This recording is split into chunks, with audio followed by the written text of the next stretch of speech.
given this year's theme, Relevant Leadership for a Progressive Future, Progressive Philippines, there could only be one speaker for today's MAP inaugural meeting.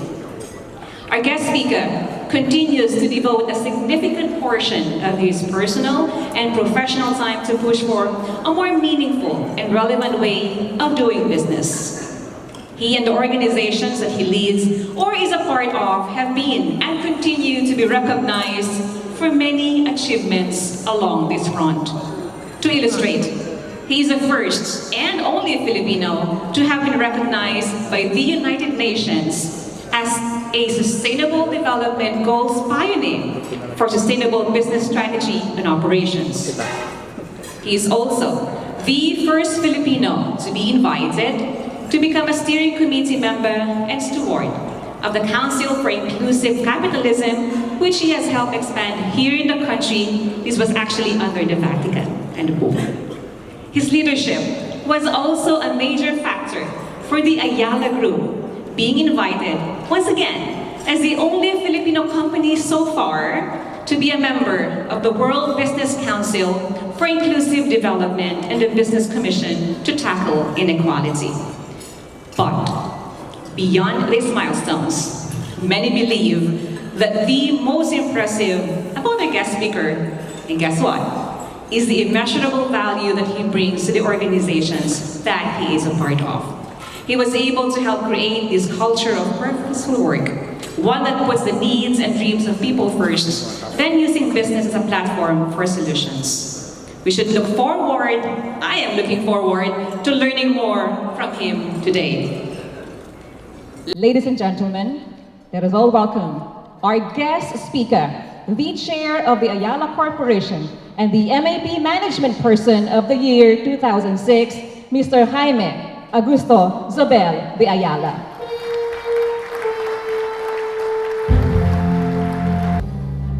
Good afternoon to everyone. Karen, thanks so much for the generous remarks. To our new MAP President, Rene Almendras, and the incoming Board of Governors of the MAP, to Mrs. Dick Dubaladad and our outgoing governors, to all the members of the MAP, which also includes all our next generation leaders, to people, well, we've got Secretary Fred Pascual here. Secretary, always a pleasure to see you. And to all the MAP awardees, I think I had a chance to see Tony Aquino earlier, who was one of our MAP awardees. Good afternoon, and thank you for this honor. Let me just start by congratulating Rene for his new position of responsibility. I think there are a few people that I've gotten to know over the years who provided top-level leadership both in the private sector and the government. I don't think I've met any other secretary, Rene, that has had 3 cabinet positions of a different kind of the other over the years in an executive position in government. And we're all aware, certainly within the Ayala Group, of the tremendous leadership you've given across many industries over the years. A great choice, and Rene, I wish you much luck in this leadership for MAP, an organization that certainly deserves the kind of leadership that you bring in. We've always been great believers in the MAP and what it stands for. I was mentioning to Cory Purisima earlier that when I returned back to the Philippines many years ago, I was kindly invited to be a member of MAP, and it helped me rebuild a range of contacts that I had lost given my many years of education abroad. And of course, the Management Man of the Year awards. Many members, I guess, of the Ayala Group have received that as well over time, and the organization has been a great symbol to all of us of progressiveness and integrity and engagement in an organization that we've all deeply respected. So thank you for the honor of joining you here today. I know that every year the MAP themes shift, but this emphasis now on relevance that Rene was pointing out is something that I think is just so important in this day and age. And Rene, congratulations for the many initiatives that you've clearly thought through as you start your leadership journey. This relevant leadership for a progressive future across a variety of different areas that you're putting emphasis on, I think it's just a great way to start. And we've always been very respectful of MAP's tradition for pushing businesses' larger role in society, something that I'm a great believer in. So I'm excited for what the MAP will be doing in the coming year. And so thank you once again to the MAP for inviting me to share some thoughts on this topic of relevant leadership. And so I thought of just sharing some ideas with you, as well as some stories, how we at Ayala apply this interpretation of relevant leadership within our own organization. And all the things that Rene mentioned are issues that I'm very aligned with myself. But right off the bat, let me just state that relevant leaders these days are those that are capable of deeply understanding what the pain points of a community are, while also appreciating their dreams and aspirations. Relevant leaders are also those who can steer their organizations to address these in a collaborative and financially, environmentally, and socially sustainable manner. This realization on my part started forming when I came back from my MBA studies. It's already back in the late 80s. And when I returned back to the Philippines, I found that many of the frameworks that I picked up at school were not really fully applicable to a country that was undergoing a massive transformation of its economy and society. And I remember reflecting pretty much on my own about these issues at the time. This was the late 80s, early 90s, and the country was grappling with various socio-economic challenges.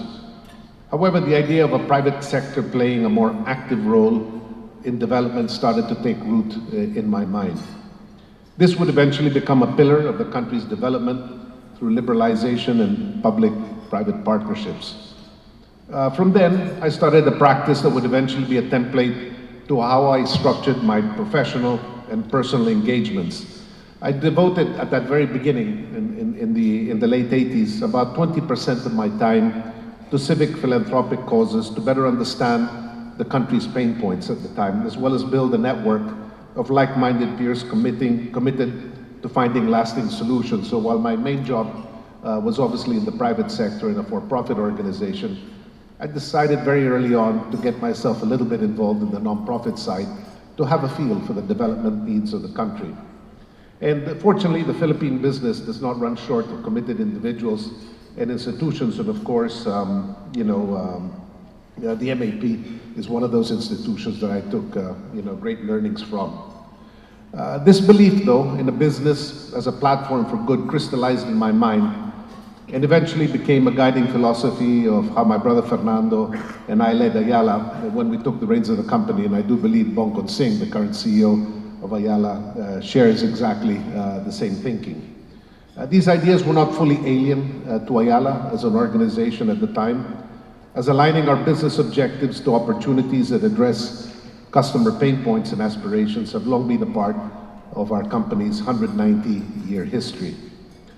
Therefore, back in the 90s, we started to deliberately invest in industries that we believed would help usher and empower the Filipino towards greater progress. We believe that this was a meaningful and sustainable business model, one that expands the economy and elevates quality of life, while building a significant groundswell of trust with our host communities and partners. For instance, back then, Ayala Land expanded its portfolio from just catering to the higher income populations to a broad set of offerings across all market segments. People forget, maybe some of the older members will remember that Ayala Land actually only had one product line at one point in time. Starting as a brand that likewise catered to the premium market, Globe, another company within the group, widened its reach, steadily transitioned towards digital and data, now reaping the rewards of that shift to a broader community. But again, Globe, when it started, was just dealing with one end of the spectrum of the income bracket of the country.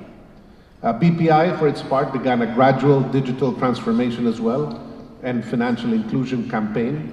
On this point of financial inclusion between BPI Banco and GCash, Ayala, I would argue, is among the country's largest micro-lending institutions, having disbursed over 150 billion pesos worth of loans to small businesses and individuals since back in 2016. ASEN, our energy group as well, started from scratch back in 2012 and began investing originally in thermal assets, given the energy needs of the country at home.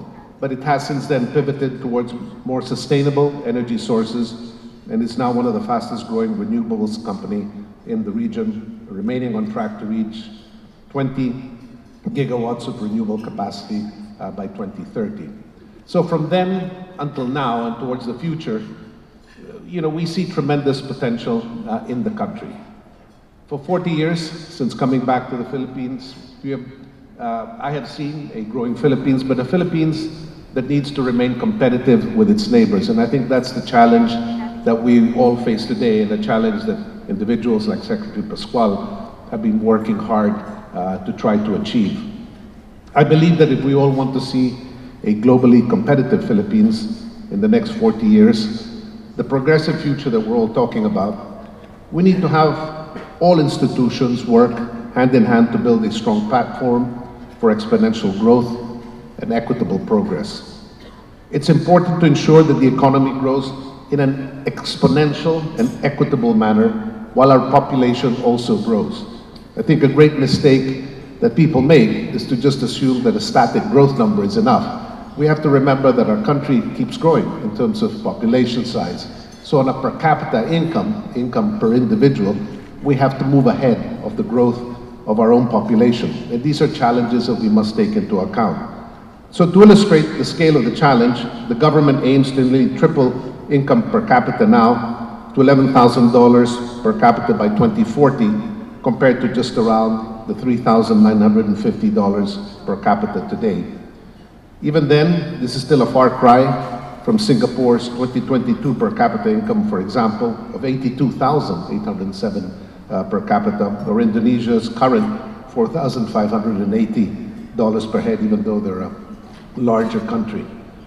So allow me to share some sectors where we have seen persistent gaps to close, but at the same time excellent opportunities to create value. And I put these out there as thought starters. Obviously, there are many other opportunities that exist and other ways of looking at these issues. Firstly, perhaps I'll mention healthcare. The pandemic exposed the most vulnerable areas in our system, while also having a proactive and holistic approach to wellness. There is still a beds and heads challenge in that we require not only more hospital capacity, but perhaps more importantly, a significantly higher number of healthcare practitioners and allied personnel. The full implementation of universal healthcare will also be critical to our country. Secondly, there's also the role of infrastructure. It's notable that we continue to invest over 5% of GDP in infrastructure. That's heartening to all of us, which will be bolstered by the recently passed PPP Act of President Marcos. Nevertheless, the gap has become quite large, that faster and larger investments are also now going to be required. We hope that our strengthened PPP framework will continue to provide a viable and fair way to encourage the private sector to help close these gaps. This certainly will be crucial if we intend to transform the Philippines into a truly attractive place for capital. As of 2022, the Philippines attracted the smallest amount of FDI among ASEAN's 6 largest economies at $9.2 billion, and Singapore was the highest FDI recipient at about $141 billion. Of course, you had Indonesia at 22 and Vietnam by 18 billion. I'm well aware that Secretary Pascual is aware of these issues. This is a challenge that we all face, not just government executives. But although we're still an economy that's driven importantly by consumption demand, it is also investments that we have to learn to bring into the country to help us with our needs. On education, we've seen a creeping learning challenge affecting young Filipinos. It's another issue we face. The World Bank and other reputable institutions have reported that the Philippines performs below our potential in literacy, mathematics, and science. This is likewise a critical factor that we need support to ensure that we have the talent base to take the country several levels higher. We note the tremendous contributions of various groups, such as the Philippine Business for Education, along this front. We're likewise dedicating capital to the sector together with the Uchenko Group through iPeople within the Ayala structure. And lastly, maybe I just thought I'd mention agriculture. We know that this sector remains extremely challenged due to persistent structural issues. We're hopeful that the private sector can also perhaps more meaningfully participate in this space in the future. A strong agricultural sector can generate excellent economic returns and equity for our farmers and guarantee proper nutrition and food security for the country. This brings us to today. There are present realities that we all must face as a country and that no single institution can tackle these alone. From mitigating the impact of climate change, reducing or even eliminating social and economic inequalities, to evaluating the Filipinos' living standards to a level that we all deserve, there is an implicit call for all of us to address these collaboratively and in a value-generating manner. I'm encouraged that this thinking is gaining tremendous momentum here and overseas, and I know that Rene, in his own style of leadership, is very much a believer in this principle of collaboration. Globally, there's the Council for Inclusive Capitalism. It started with tremendous support from the Vatican and has since expanded to count the largest global companies and faith groups as members. Another coalition is the World Business Council for Sustainable Development, WBCSD, and its goals are ambitious, comprehensive, and quite specific, which is to ensure that 9 billion people in the world will be able to live well within planetary boundaries by 2050. Lastly, within WBCSD is an entity called the Business Commission to Tackle Inequality. This global alliance of business aims to address the S of ESG, and we hope that more Filipino companies can be part of these coalitions. On this point, I recall that in 2020, the MAP spearheaded the launch of the Covenant for Shared Prosperity, supported by almost all Philippine business groups. I hope and just suggest that maybe MAP revisit this covenant to see how we may use it as a platform for meaningful impact. I believe that this is at the heart of relevant leadership, as Rene pointed out, to help alleviate pains and enable aspirations to be achieved. This also makes tremendous business sense. Enterprises, like all of ours, cannot succeed, let alone exist, when the environment is severely degraded and social tensions remain high. In fact, we believe that there are significant business opportunities and operational efficiencies to be unlocked when an organization aligns itself to relevant leadership. We need not look far to see the power of relevant leadership. Recall that during the pandemic, there was no playbook on how to deal with a deadly virus that resulted in an economic shutdown and social isolation. It wasn't that long ago, and I'm sure all of you remember that period. In fact, the pandemic challenged our long-held notions of how businesses should operate. I remember sitting in my room and realizing we had no playbook to be able to deal with these problems. We have all been taught about the primacy of fierce competition for success in our training, in the way we work within a capitalist structure. However, the pandemic revealed that it was cooperation that created the most value during that critical and difficult period. I think Dr. Ciel Habito, who I saw here earlier, has extensively written about this using the term co-opetition to achieve higher value creation and impact when there is a need for all of us to work in unison rather than against each other. To illustrate, the Philippines can and should be exceptionally proud of how different institutions, government, civil society, the business community, and the church came together to tackle this massive challenge head-on. Task Force T3, which many of you were involved in, Project Ugnayan, were massive successes during that difficult period of the pandemic and effective templates for others to adopt during emergencies. Relevant leadership grounded on cooperation is strong and I believe very much alive in our country. As a closing note, this year, Ayala will be celebrating its 190th anniversary. Entering this milestone year, we embarked on an initiative to refresh and further deepen our understanding of our stakeholders, as well as revisit our purpose and values as an organization. We have rediscovered that our purpose at Ayala Corporation is to build businesses that enable people to thrive. A purpose that is quite aligned to the whole concept of relevant leadership that Rene was putting emphasis on. This is a common thread that ties together our heritage, all our subsidiaries, and our employees over many years. Most significantly, this will be the anchor from which our future initiatives will be founded on. Moving forward, Ayala intends to intensify investments in several meaningful areas. On sustainability, we remain on track to achieve net zero greenhouse gas emissions across all scopes and across the group by 2050. We're taking this journey step by step. Our largest subsidiaries have completed their respective baseline studies and their roadmaps towards 2050 and will be embarking on projects to reduce and better manage emissions.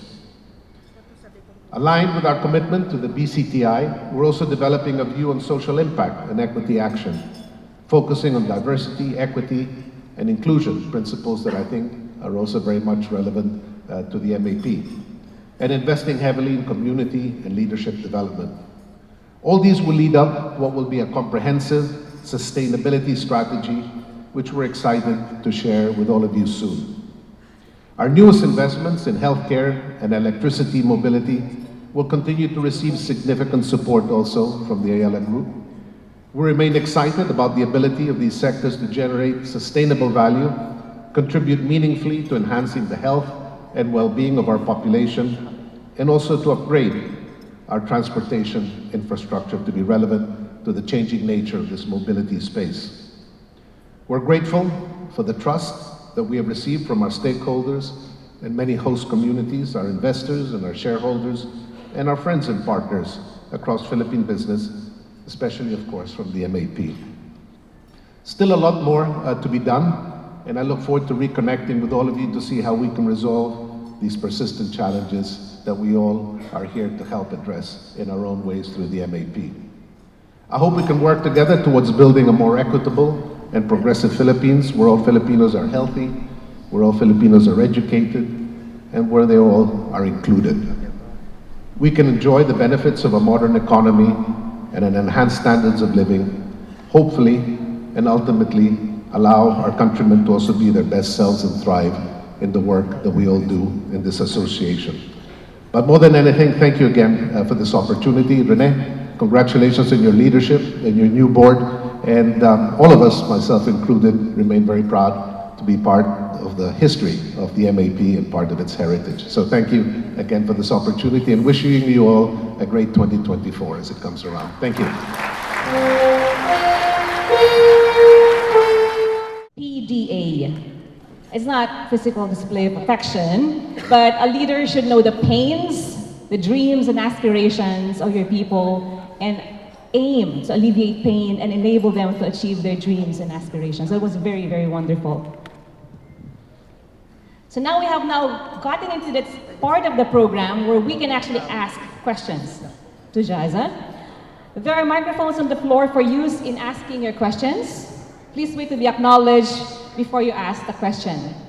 Please be brief in asking the questions, and a kind reminder, please refrain from making a speech. So, while you're getting ready and heated up for the question, we'd like to ask Jaisa a question. Okay. We know that you are an influencer, so you are relevant as we speak because you have a blog. So, your After 6 blog has generated so much interest, not just from the business community, from all walks of life. What motivated for you to start it, and how do you want to sustain it? Well, you might be surprised by my answer. The only public blog I have a couple of private ones, but they're just for friends and family. But the public one is really through Facebook, and it came about for a very unusual reason. I found somebody that had impersonated me many years ago when Facebook started. And so this individual, at first I thought it was amusing. Facebook was not that big at the time. But this individual started inviting people to talks, etc., and expressing thoughts that had nothing to do with the way I think. So I said, I think I have to do something about this. And so I talked to individuals in Ayala who were involved, and they said, well, the best solution you can have is to actually put up your own page, and we'll report this, but you have to control that name, and so that's how I got going. And from there, I just thought it was a great medium to be able to share issues that were happening in the company, things that we were involved in, and express some of the themes that were important to me. And so that's really, how it came along. It's really the only forum that I use on that front, and it's just a chance for people to see things that are of interest to me and activities that are taking place with the company. And out of curiosity, who has more followers, you or the impersonator? I don't know. I don't really follow how many followers are involved, but... Shirley, so the floor is open now for questions.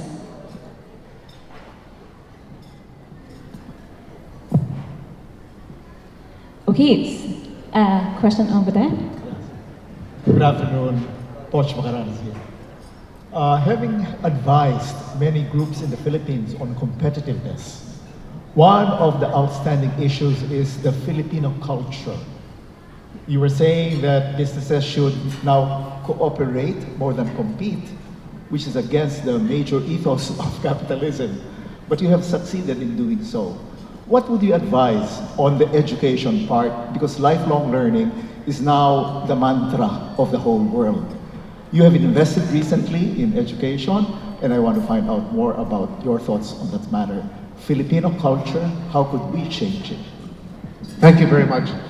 Well, let me say the competition is important. I don't want to denigrate that importance. I think most of the training we've all had is how to excel, how to move ahead, how to reinvent our organizations, the products and services that we have, and how to succeed. And this happens both at the individual level, at the corporate level, at the national level, and it's a basic element of the capitalist system, which is all about reinvention. So let me not just say that the competition in and of itself is a bad thing. But I did want to add the element that there are moments when there are issues that are bigger than any one of us, bigger than ourselves as individuals, bigger than ourselves as institutions, and bigger than ourselves as a country. Climate change, of course, being a leading example, where cooperation is really what's necessary. If we all just row the boat for ourselves and not have a sense of a broader need, then I think we will all suffer. And I guess the point I was trying to make on that front, and it goes back, as you point out, and in the question, about Filipino values, that whole bayanihan spirit, a spirit of working together, we're very strong. It comes very naturally to us as a country, and that's why I think during the pandemic, there was really an ability for all of us to come together quite easily as private institutions. That sense of belonging, of contributing, of working together, I think is very much a part of our culture. And so I think that makes us quite unique.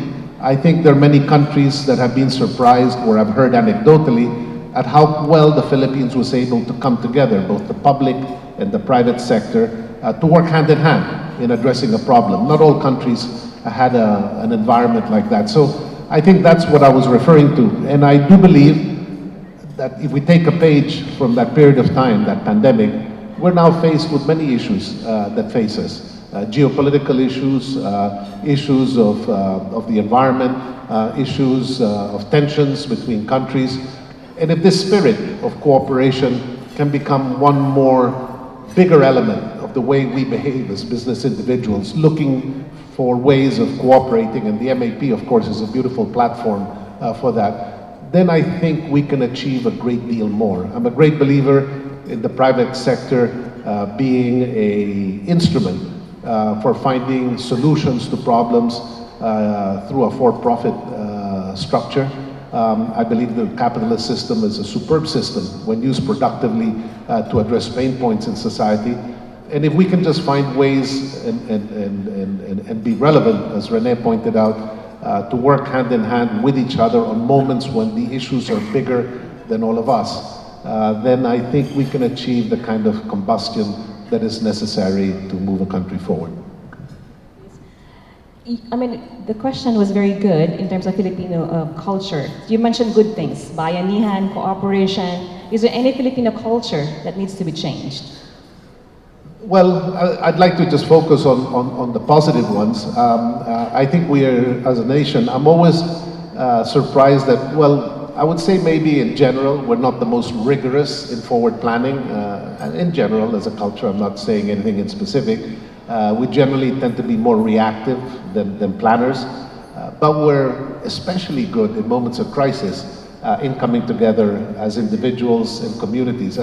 I'm always shocked at how well we work together in moments of crisis. I just wish we could prevent more crises from happening before they do. But that's an element that's very strong, I guess, in our culture, and one that we should be proud of, and one that has made us, I believe, very resilient as a culture. Many individuals often reflect how we get through all our problems as a country. And I believe that resiliency is something that's very innate in our nature and has enabled us to survive in many difficult situations. Okay. Next question, please. Would be better if we could speak louder in terms of the name or organization where you're from.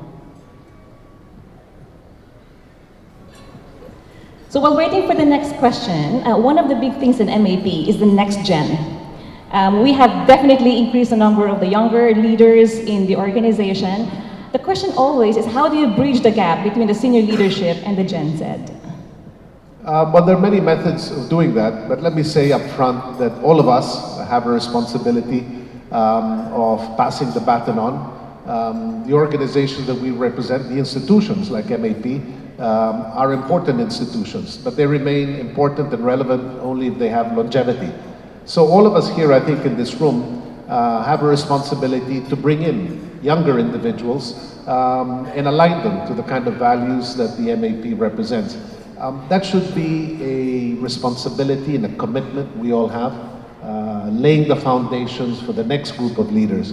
And that has to be done formally in many ways. And I think not everyone gives emphasis to that component of the responsibilities they have.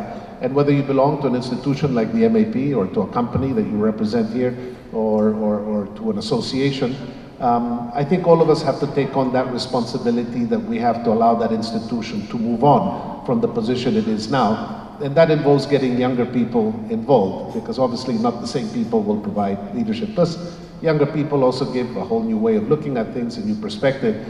So that responsibility is one that I think lays in all our hands in the institutions we represent, but for MAP, vitally important. So how does one go about it? Well, I think engaging individuals, listening to them.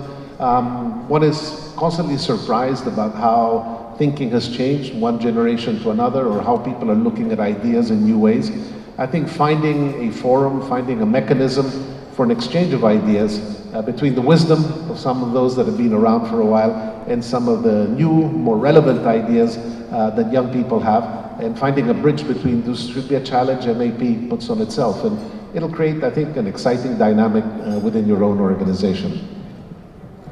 For sure, the new BOD has taken note of that. Yes. Next questions. Good afternoon. I'm Joe Bantiling from European Chamber of Commerce. ESG is a big conversation right now, and this conversations world leaders and even big business. How can this be with entrepreneurs, small entrepreneurs, the SMEs? And we know in the Philippines, majority is really entrepreneurs. The entrepreneurs are just trying to live with the day and trying to survive. I'm an entrepreneur. I would like to embrace being relevant and with conversation and ESG.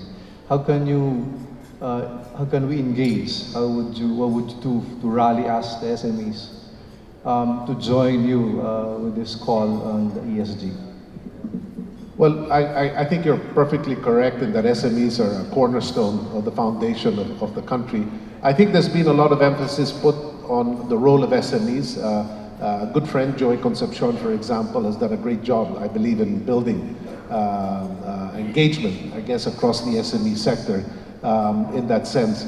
I'm sure that there are committees also within the MAP that link up to that. I remember well working together with Rene within the Ayala group.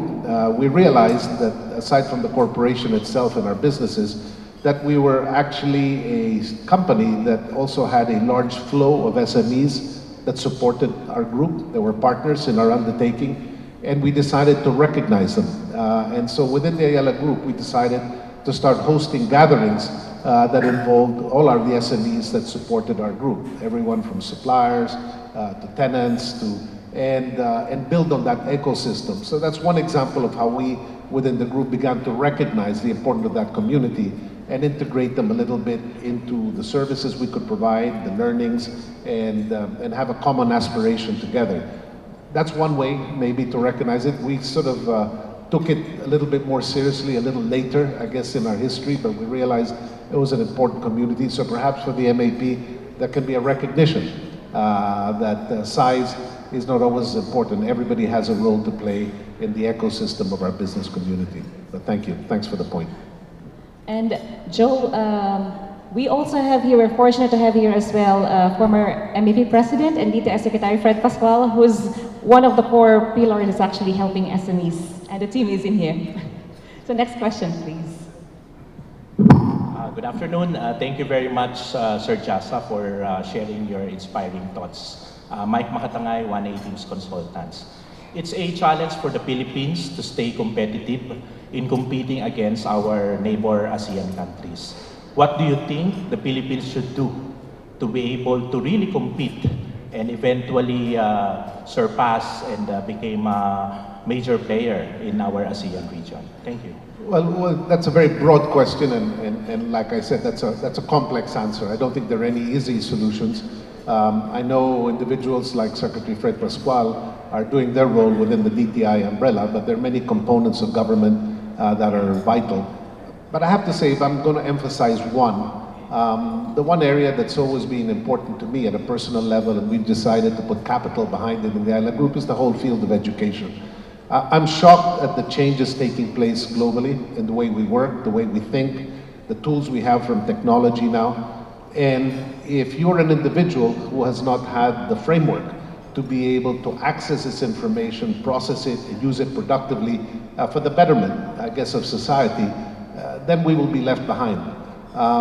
So the one area I would put emphasis on is build the relevancy, using again a word of MAP in this year, between the education that we're providing for our young students and the needs of industry moving forward. That link between the education and the needs of industry and business and the private sector is something that must come closer together. There is sometimes a big disconnect between the two. And if you look back, even I was giving in my remarks a reflection that what I had learned at school was not totally relevant. Some of it was relevant, but not totally relevant to the problems I faced providing young leadership when I returned back to the country. And I had to fill that gap myself. So imagine the kind of gaps as technology continues to evolve, the evolution of AI, the changing evolution of the way technology is being used. If there's a gap between what our students are learning and what industry needs and the changing world needs, then we're not going to gain that competitiveness that we need. So if I will put one point forward, maybe it's a need for all of us to work hand in hand, both in the educational sector and in industry with institutions like that, to bring that more closely together. I know groups like the Philippine Business for Education are doing that. I think Ramon de Rosario has done an extraordinary job in bringing practitioners in education together with industry. But maybe that's the one point I would focus on, because if you get that right, everything else flows from that. Thank you very much for that question. You have a follow-up question? So we still have room for 3 more questions. Yes. Yes, on the table. I'll ask question po. Hello sir, good afternoon. This is Briggs Delis from the Manila Times. Sir, you mentioned earlier that how important it is for businesses to venture into agriculture, businesses, health, among others. So sir, for Ayala Corp, as the oldest conglomerate in the country, do you have any plans to venture into the agri sector? Into the agri sector? Yes, sir. Well, we're doing it indirectly. There are many components. When you take an industry like agriculture, there are many components of it. Right now, and it's an area that Rene Almendras has been quite involved in, we've decided to put a little focus on the logistics side of the business. We're building cold storages, we're building a network of linkages that will help in some form or fashion both starting products, commodities, and the like be able to move through the country efficiently. So we've decided to tackle it from that angle. We can't tackle everything, but that's an area that we have put emphasis on. But there are many ideas of what could work on. Structurally, we have a difficult situation in the country because of land ownership and the limitations on that. You can't build scale. But we can provide, and that's what we're trying to do at least as one step, to provide the logistical support to make the goods and services be able to move more efficiently around the country. That's the one area we're putting emphasis on. But I know that there are many other practitioners focused on other areas. Sir, you've mentioned that there are certain limitations. So, sir, with regards to that, what do you think of amending the charter for the charter change, sir? Economic provisions for charter change. Do you have? Well, I haven't looked at it carefully. I think everything in life can be looked at. I think there were some changes that the government was able to do without charter change with respect to the economic framework of the country and encouraging more foreign investment and making the country friendlier to ownership. I think, we have to revisit all of these issues every now and then. I'm not aware of the elements of the current charter change movement, so I don't want to comment on that. But with respect to elements that will make our country more attractive to foreign capital, I think we should always be willing to look at those issues. Sir, last question. Sir, amid ongoing tensions abroad, like geopolitical tensions, especially in the Middle East, do you think these tensions have significant impact in Philippine businesses? Yes, yeah, very much so. I was just early this morning looking at the foreign press, and one thing that I think everyone takes for granted, and we take it for granted, we don't accept that there have been a lot of people at work to help that happen, is the way goods and services have moved freely across the seas over the years. We take for granted that a boat can leave, Panama and cross to Europe and then bring goods and services to us in the Philippines. We take it for granted.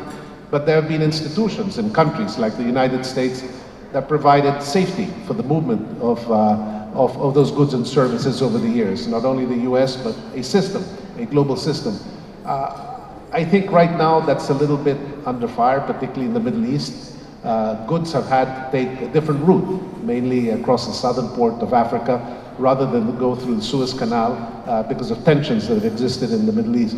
We take the global system of logistics and transportation for granted. I don't think we should. And as a country, we should do whatever we can to be helpful to global communities. This is an area where cooperation comes to play, to be supportive of a global system of trade and the movement of goods and services for our benefit as well as the benefit of others. So yes, I do believe that there will be disruptions. Yes, I believe that there will be cost implications. And yes, I believe, given the current environment, there'll be difficulties that we all face. Thank you, sir, and good afternoon. Thank you very much, Manila Times. We have room for 2 more questions.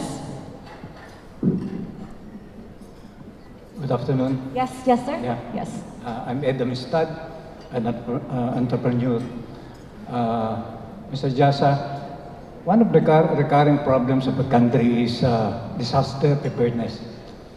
I understand you're very much active in this area.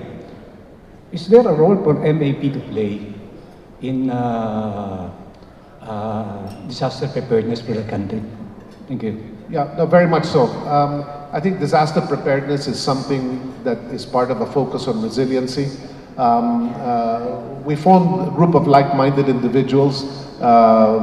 We essentially got a group together to build a coalition of private sector companies to help prepare the country. Many of us noticed that the government would call on many of the large institutions in the Philippines in moments of crisis. And all of us provided help in different ways. And then we decided as a grouping of business groups to come together and organize ourselves for disaster resiliency and provide a framework as private sector groups so we could already coordinate and be coordinated before the government called on us. We set up operation centers in Clark as an independent operation center, and I think that was an example to the rest of the world of the private sector coming together. It's PDRF, the association that I'm making reference to, and I co-chair it with Manny Pangilinan of PLDT.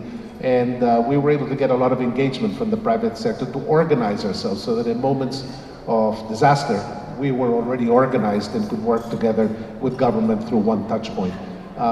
This is an area, again, where cooperation, I think, is important between all of us, rather than just relying on our own needs and working hand in hand with the government. So I think PDRF is a great example of coordination to make us more resilient for times like you made reference to.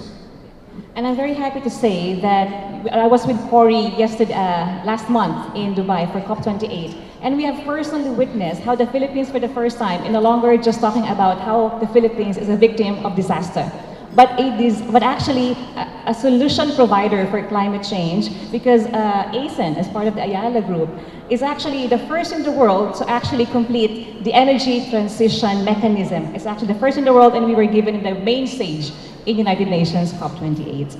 Yeah, next question, please. Last question. I'm Reggie Casas. I'm the MAP chairman for the Environment Committee, and I'd like to express a deep admiration for the Ayala's effort on environment. And my question is, can you elaborate a little bit more on the quote-unquote, the Ayala support on electric mobility? Thank you. Yes, we've decided as a group, every so often we look at an industry grouping that's either going through disruption or transition, and we say, how can we be part of helping this process along, particularly if it has positive externalities to the country. We're a great believer within the within the Ayala Group in promoting an electronic vehicle transition. There are many forces at work globally that are going to make that a reality. Many countries have made it a mandate that we move from the internal combustion engine to an electric motor by a specific date. Car manufacturers in general are also moving aggressively in that direction, so there won't be past 2030, 2035, many cars with internal combustions anymore. It is going to be a reality. So our argument within the Ayala Group is we should do everything possible for the country to speed up this transition. But there are many externalities, positive externalities that come with the transition to EV that I think we're not paying enough attention to. For example, I'll remember the one good thing that came from the pandemic was, I think all of you will remember, the air was very clean. I don't know if you all noticed it, but I used to wake up in the morning and for the first time I saw blue skies in the city of Manila. I could hear birds chirping. It was actually quite beautiful from an environmental point of view. If you have a promulgation of electronic vehicles that bring down the pollution in the city of Manila, the external effects on health and many other areas would be tremendous. So, that's one element, amongst many. So we're a great believer within the Ayala Group of the positive externalities of a transition to electronic vehicles. We'd like to be part of that transition. We're doing whatever we can to contribute both to the infrastructure and mobility space in that sense. And it's a global shift that's taking place. I hope as a country we can provide leadership as well on that front, and that we can move successfully to that space. I think that the positive effects on the country could be tremendous. It won't happen overnight, but I think it is a trend that is going to happen whether we like it or not, and I think it is for the good of the world that this is happening. Okay, we have one bonus question for Malaysian Ambassador Datu. Thank you. Thank you. First of all, already I'd like to congratulate you and your team, and of course you for a wonderful job you've done before this. So Jaime, just a quick question. I wanted to ask you again on your thoughts on what would be the key elements of changes that need to be done in order for Philippines to further attract more foreign direct investments. I think it was touched before, but I think specifically what you think needs to be done. Number two, Secretary Pascal is here, so I'd like to also greet him. And they've been doing a lot of work in the halal industry. Halal, as you know, has been spearheaded by the president, of course, by Secretary Pascal. And what do you think, would Ayala be interested to also be part of this ecosystem? And do you think there's a potential for Philippines to be a leader in the halal ecosystem? Thank you. A leader in? The halal ecosystem, yeah. I don't know about a leader in halal, although, why not? Definitely. But from attracting foreign investment, I think there's a number of factors. These are issues that we have worked hand in hand with Secretary Pascual whenever we can. The President has been taking great steps in promoting the country. He travels regularly to attract investment, and I think our record in building up interest has been good. But I think we all have a responsibility. It's not just the government's role to do that. And I think, these are not complex solutions. It's about stability and the rules and regulations we put. It's about setting standards that people can count on when they come. I think we have to be respectful that investments take time to recover, and so anything that gives an investor comfort that they will have a set grouping of principles that won't change over a period of time, and giving them comfort that that will be there is a way of attracting investment. You know, these are normal things that you would even do in your own company. To do so, those are principles I think that we have to get better at, and then we have to go and sell the country successfully. And there are many tools involved in something like that. I just believe we have to make a bigger effort in being friendly to foreign capital, and also being friendly to local capital. The private sector is a big engine for growth in any country, and I think should be given the respect they deserve for capital they put to work and for the employment that they generate. Yes. And with that, once again, Mr. Jaime Augusto Zobel de Ayala, thank you so much for your time.